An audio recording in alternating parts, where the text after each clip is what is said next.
Agora vamos falar aqui sobre as correntes marítimas. As correntes marítimas são massas de água que acabam se deslocando de maneira contínua, sem parar, por dentro dos oceanos, na mesma direção e com a mesma velocidade.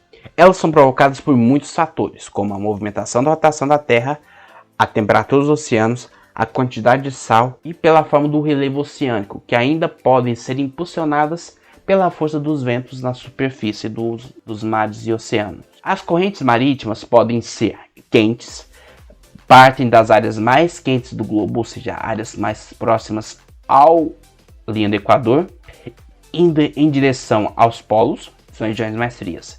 E as correntes também podem ser frias, quando elas nascem nas regiões mais próximas dos polos norte e sul e vão em direção às áreas mais quentes do planeta Terra. As correntes também influenciam muito no clima e as paisagens, como exemplo a corrente do Golfo, corrente do Atlântico Norte, que é uma corrente quente que acaba levando águas quentes para o litoral leste da Europa, águas ali vindas da região mais ao sul do Oceano Atlântico, o que faz com que o inverno em regiões do Reino Unido, na Inglaterra, na França, seja mais ou menos.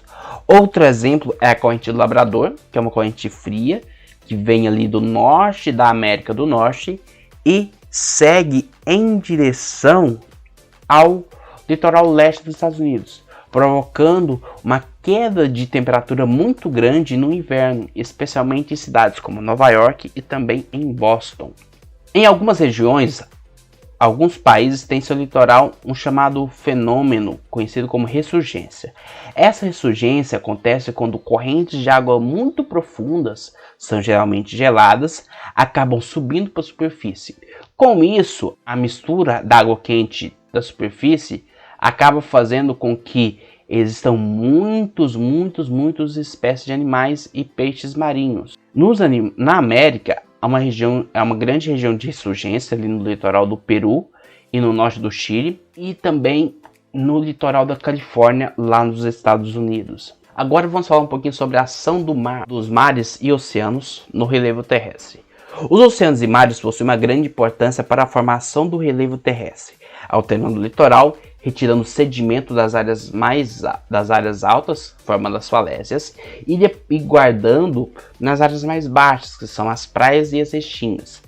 É por isso que a erosão marinha é ao mesmo tempo destrutiva, quando ela quebra o relevo, quando as ondas batem nos paredões de rochas, como vocês podem ver no desenho aqui do livro de vocês, e também construtiva, quando ela vai pegando os grãozinhos de areia e colocando nas praias, colocando nas restingas ali. O material, os sedimentos retirados pela ação das ondas, se transformam em areia ao longo do tempo.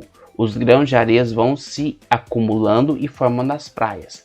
Em seu lento trabalho de acumulação ou deposição, o mar pode formar algo parecido como cordões de areia paralelo à costa, que são chamadas restingas.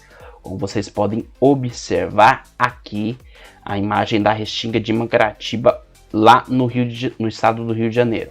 A água retida entre a restinga e o oceano acaba formando ali uma lagoa ou laguna. Se a água estiver aprisionada, as restingas e lagoas costeiras e lagunas são muito comuns no litoral brasileiro, do Rio Grande do Sul, da Bahia até o Rio Grande do Sul.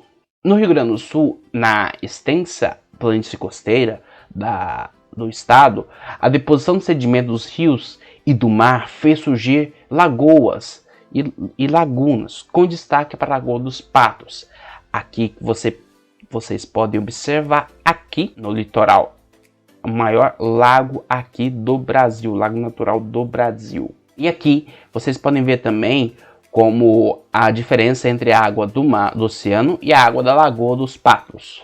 Às vezes as areias e praias antigas, com o passar dos anos, acabam se transformando em arenito. Quando isso acontece, surgem os chamados recifes, que também podem ser formados pelo acúmulo de corais. Assim, os recifes podem ser tanto de arenito quanto de corais.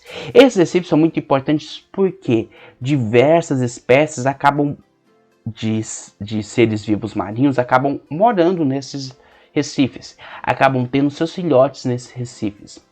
Existem muitos lugares, muitos recifes formados de arenito ou de corais ao longo do litoral brasileiro, principalmente da faixa que vai do Maranhão até o estado da Bahia. Ficamos por aqui. Em caso de dúvidas, entre em contato comigo para que eu possa ajudá-los. Até a próxima aula. Tchau!